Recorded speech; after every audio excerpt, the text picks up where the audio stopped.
তো আমরা এখান থেকে জল নিয়ে এই পুরো মাঠটা কভার করছি। দেখো অনেক বড় মাঠ, এই মাঠটা পুরো দিচ্ছি। আমাদের সাথে অনেক হেল্প করছে আমাদের এই যে ছোট্ট গুলগুলি। গুলির টাকা দেখি তো, তাকে একটা ছবি তুলে দিই। খুব সুন্দর, ভালো লাগছে দেখ এইখানকার পরিবেশটা।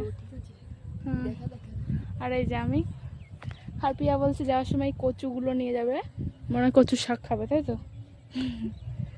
আর তোমরা একটা জিনিস খেয়াল করে দেখো, এতগুলো ঠিক ঠিক পুরো চারপাশে ধান হয়েছে, শুধু এইটুকু জায়গায় হয়নি। খুব সুন্দর না? ভালো লাগছে। ঠিক। তো আমরা এখন সবটা করি, তারপরে দেখা হচ্ছে তোমাদের সাথে। তো চল, এটাতেও দে, এটাতেও দে। নে